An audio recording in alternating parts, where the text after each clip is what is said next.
Chama cha ACT Wazalendo kimeibua mjadala mzito kuhusu uhalali wa baadhi ya vipengele katika kanuni za maadili ya uchaguzi, kikitaka Tume Huru ya Taifa ya Uchaguzi INEC kutoa ufafanuzi wa kina kuhusu kifungu kinachosema kuwa chama kitakachoshindwa kusaini kanuni hizo kitakosa sifa ya kushiriki uchaguzi mkuu wa Oktoba 2025. Katibu mkuu wa ACT Wazalendo Ado Shaibu akizungumza wakati wa hafla ya utiaji saini wa kanuni hizo iliyofanyika leo Aprili 12, 2025 jijini Dodoma mbele ya viongozi wa tume, serikali na wadau mbalimbali, amesema kuwa kipengele hicho kinahitaji tafsiri ya katiba, kwani haki ya ushiriki uchaguzi ni haki ya msingi kwa chama chenye usajili wa kudumu. Hakitoshiriki kwenye uchaguzi.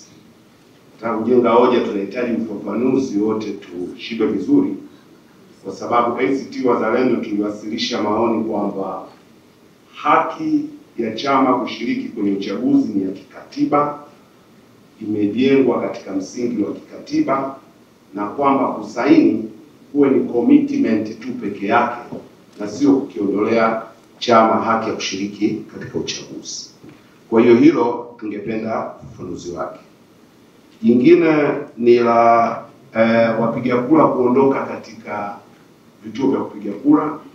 ACT Wazalendo tulijenga hoja kwamba wapiga kura wasiwekewe marufuku ya kuondoka moja kwa moja, na badala yake waruhusiwe kukaa umbali wa mita 100 ili waweze kushuhudia michakato muhimu, hasa ya wakati wa ubandikaji wa matokeo.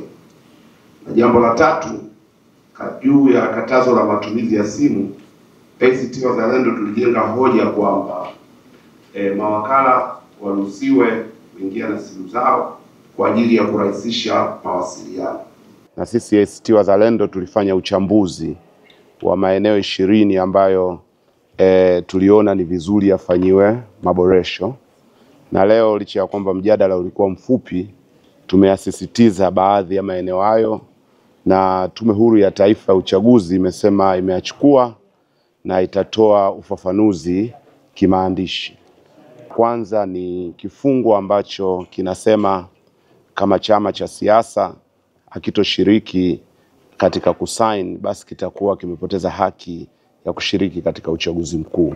Tuliona jambo hilo linahitaji ufafanuzi wa kina, kwa sababu kwa maoni ya ACT Wazalendo tunaona kwamba kwa sababu haki ya ushiriki katika uchaguzi ni ya kikatiba, ingetosha kwamba kama chama kimesajiliwa, kina usajili wa kudumu, kipewe haki ya kushiriki katika uchaguzi.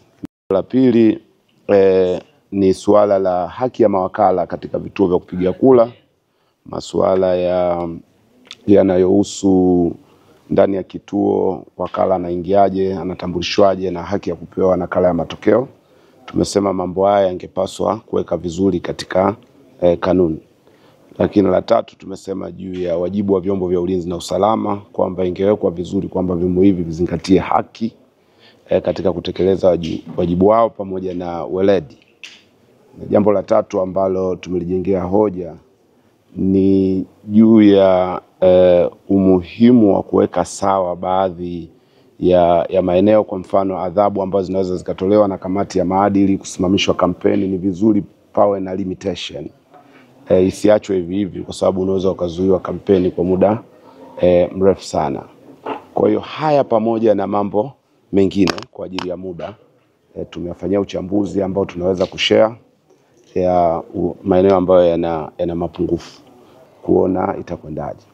La mwisho ni kwamba ACT Wazalendo tuliketi mwezi Februari kufanya halmashauri kuu, na tukasema kwamba hivi karibuni tutakutana kwenye kamati ya uongozi, na baada ya hapo tutatoa mwelekeo juu ya ushiriki katika uchaguzi. Ninayo furaha kuambia kwamba hivi karibuni katika kipindi kisichozidi wiki moja tutaketi na tutatoa sasa mwelekeo rasmi wa masuala yanayohusu ushiriki katika uchaguzi.